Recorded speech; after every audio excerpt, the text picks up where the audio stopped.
नमस्ते बच्चों, आज हम बात करेंगे इकोसिस्टम और फूड चेन के बारे में। हम समझेंगे कि एनर्जी कैसे फ्लो होती है, नेचर में बैलेंस कैसे बनता है और बीच बीच में कुछ सवाल भी पूछेंगे। So keep watching. Foundations of ecology, community of organisms interacting. चलिए शुरू करते हैं इकोलॉजी की बेसिक समझ से।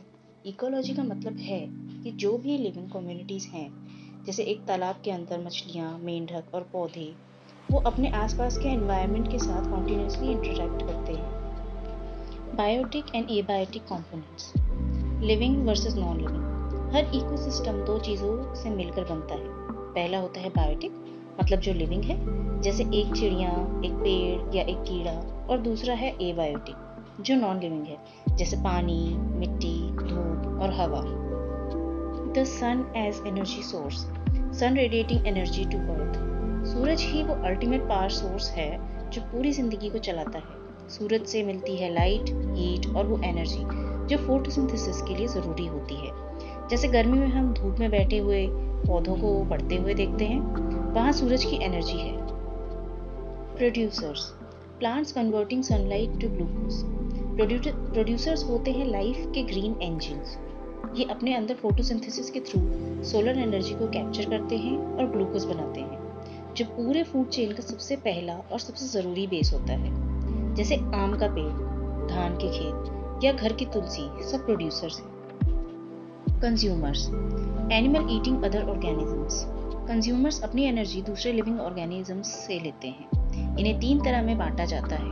हर्बीवोर्स, जो सिर्फ पौधे खाते हैं, कार्निवोर्स, जो दूसरे जानवर खाते हैं, और ओमनीवोर्स, ये दोनों खाते हैं। गाय एक हर्बीवोर है, सांप एक कार्निवोर है और इंसान खुद एक ओमनीवोर है। हम सब्जी भी खाते हैं और दूध अंडा भी। Trophic levels, pyramid of energy levels. हम ऑर्गेनिजम्स को उनके ट्रॉफिक लेवल्स के हिसाब से क्लासिफाई करते हैं। सबसे नीचे होते हैं प्रोड्यूसर्स, उसके बाद प्राइमरी कंज्यूमर्स और फिर ऊपर तक जाते हैं सेकेंडरी और एपेक्स प्रेडेटर्स। जैसे धान का पौधा प्रोड्यूसर हो गया, फिर टिड्डा प्राइमरी कंज्यूमर एंड मेंढक सेकेंडरी कंज्यूमर। सांप और हाइयर अप हो जाता है, बाज या चील apex predators. The 10% rule, energy pyramid losing energy at each level. Energy transfer एक 10% रूल को फॉलो करता है। जैसे जैसे एनर्जी पिरामिड में ऊपर जाती है, 90% एनर्जी मेटाबॉलिक हीट के रूप में लॉस हो जाती है। इस वजह से ज़्यादातर फूड चेन्स सिर्फ 4 या 5 लिंक्स तक ही सीमित रहती हैं।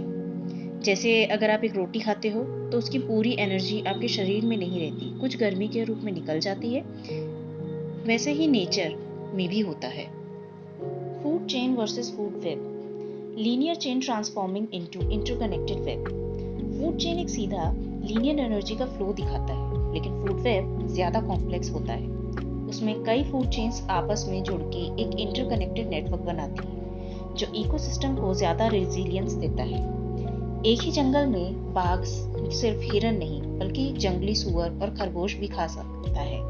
इसलिए वो एक फूड वेब बन जाती है, सिर्फ एक सीधी चेन नहीं। Decomposers, fungi, bacteria breaking down organic matter. Decomposers मिट्टी के लिए बहुत ज़रूरी होते हैं। ये मरे हुए पौधों और जानवरों के ऑर्गेनिक वेस्ट को रिसाइकिल करके वापस मिनरल्स में बदल देते हैं, ताकि इकोसिस्टम साइकिल चलता रहे।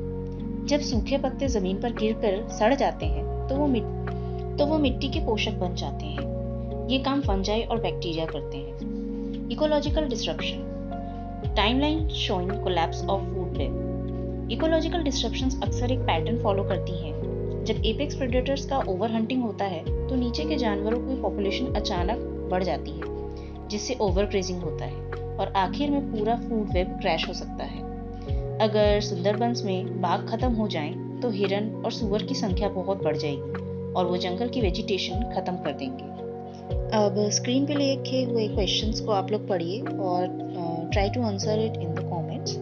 मैं हिंदी में भी एक बार बता देती हूँ। जैसे कि अगर किसी घास के मैदान में सारे मेंढक हटा दिए जाएं तो आपके हिसाब से वहाँ की लोकल पॉपुलेशन का क्या होगा?